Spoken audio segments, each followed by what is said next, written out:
12 hombres salieron a proclamar que Cristo era la verdad, y por sostener esa verdad frente al poder religioso, casi ninguno terminó en paz. Después de la muerte de Cristo, sus nombres empezaron a quedar unidos a la persecución, al castigo y al martirio. Y cuando uno sigue lo que pasó con ellos hasta el final, lo que aparece no es una historia limpia, es una cadena de muertes violentas.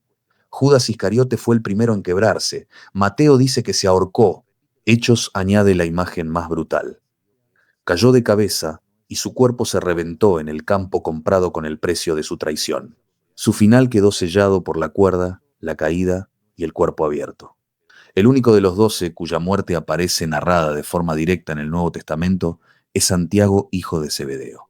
Herodes Agripa ordenó matarlo a espada. La tradición lo recuerda como decapitado.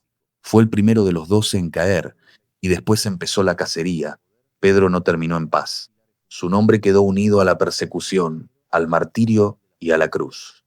Y la tradición más difundida conservó el detalle que convirtió su muerte en una imagen inolvidable. Pidió ser crucificado con la cabeza hacia abajo, porque no se consideraba digno de morir del mismo modo que Cristo. Su martirio quedó grabado como símbolo de humillación, fidelidad y entrega hasta el final. Andrés también quedó marcado por una muerte pública y humillante. La tradición lo recuerda crucificado. Más tarde esa muerte quedó fijada para siempre en la cruz en forma de X, símbolo de una agonía lenta y expuesta ante todos. Tomás llevó el mensaje hasta la India, y allí su nombre quedó unido a una muerte violenta. La tradición lo recuerda atravesado por lanzas, lejos de su tierra y lejos de toda protección, como si el camino de la predicación lo hubiera llevado hasta el hierro y la sangre. Bartolomé arrastra uno de los finales más brutales de toda la tradición cristiana. Su nombre quedó grabado en la imagen del desollamiento. La tradición lo recuerda desollado vivo y después decapitado por orden del rey armenio Astiages. Primero le arrancaron la piel, después llegó el golpe final. Felipe quedó ligado al martirio en Hierápolis. La tradición conservó para él un final de castigo público y violencia extrema. Algunas versiones lo muestran colgado o crucificado cabeza abajo, otras lo hacen terminar lapidado o decapitado. Y los hechos de Felipe lo presentan predicando todavía colgado, cabeza abajo, antes de morir. Cambian los detalles, no cambia el castigo. Mateo también quedó unido al martirio. Su final fue recordado entre fuego, lapidación y decapitación. Incluso cuando cambian el lugar y el instrumento, las tradiciones conservan la misma idea. También terminó alcanzado por la violencia. Judas Tadeo tampoco terminó en paz. La tradición lo fijó con arma en la mano porque esa misma arma quedó unida a su muerte. Su nombre se recuerda entre garrote, maza o hacha como un mártir abatido a golpes y hierro. Simón el Celote quedó grabado en la memoria más dura por una imagen de desgarro brutal. La tradición lo presenta cortado por la mitad con una sierra.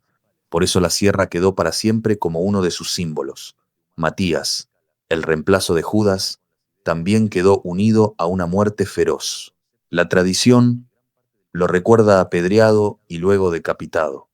Primero la lluvia de piedras, después la hoja que remató lo que aún seguía vivo, y después queda Juan. Juan quedó marcado por el castigo y el destierro. Su nombre quedó unido a Patmos, al aislamiento y a la persecución. Y una tradición antigua incluso dice que antes fue arrojado a una caldera de aceite hirviendo y salió con vida. Su historia quedó grabada en la imagen de un hombre castigado, sobreviviente y expulsado, porque después de la crucifixión de Jesús no empezó solamente la expansión de una fe, también empezó la persecución contra quienes seguían repitiéndola. Pero la verdad sigue incomodando al poder y el poder sigue intentando apagar a quienes la sostienen. Y los propios textos dejan ver que la tensión no era menor. Pedro y Juan fueron llevados ante las autoridades religiosas. Fueron amenazados, fueron intimidados, pero no retrocedieron. Ante ese poder religioso respondieron con una frase que sonaba a desafío abierto: juzgad si es justo delante de Dios obedecer a vosotros antes que a Dios. Y no fue lo único. Cuando Pedro volvió a hablar, ya no se limitó a resistir. Acusó de frente. Dijo: debemos obedecer a Dios antes que a los hombres. Y después señaló directamente a quienes tenían el poder, al que vosotros matasteis. Pero incluso antes de eso, Pedro ya había lanzado otra acusación, todavía más dura. Repudiasteis al santo y justo, matasteis al autor de la vida. Eso es muy importante, porque deja claro que los primeros seguidores de Cristo no estaban predicando en paz ni moviéndose en un clima de tolerancia. Estaban señalando responsables, estaban desafiando autoridades, estaban sosteniendo un mensaje que no solo incomodaba, también provocaba hostilidad. Y antes que ellos, Jesús ya había hablado con una dureza demoledora contra escribas y fariseos. No les habló con suavidad, los llamó hipócritas, guías ciegos, fariseos ciego, sepulcros blanqueados, y en una de las confrontaciones más duras de todas les dijo: vosotros sois de vuestro padre el diablo. Más adelante en el Apocalipsis aparece otra expresión todavía más extrema para describir a quienes perseguían y blasfemaban contra los fieles: sinagoga de Satanás. Después esa misma tensión volvió a aparecer en boca de otros seguidores. Esteban, frente al poder religioso, lanzó una acusación feroz: duros de cerviz, resistí siempre al Espíritu Santo. Y no se detuvo ahí. También les dijo que habían traicionado y asesinado al justo. Más adelante incluso Pablo, enfrentando al sumo sacerdote, le dijo: Dios te golpeará a ti, pared blanqueada. Y acá hay una corrección clave. Pablo no fue uno de los 12. Fue una figura inmensa del cristianismo primitivo. Fue apóstol en sentido amplio, pero no perteneció al grupo original de los 12 discípulos. Esta historia no habla solo de muerte, habla de fidelidad. Habla de hombres que aún con miedo, aún perseguidos, aún sabiendo lo que les esperaba, no retrocedieron. Y eso obliga a entender algo incómodo. Cuando la verdad aparece, no todos la abrazan.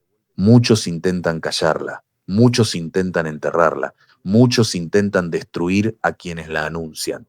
Pasó con Cristo, pasó con sus apóstoles. Y sigue pasando cada vez que la luz expone la hipocresía, la corrupción y la mentira. Pero la historia también muestra otra cosa: que se puede perseguir al justo pero no apagar la verdad. Se puede matar al testigo pero no destruir lo que Dios sostuvo con su mano.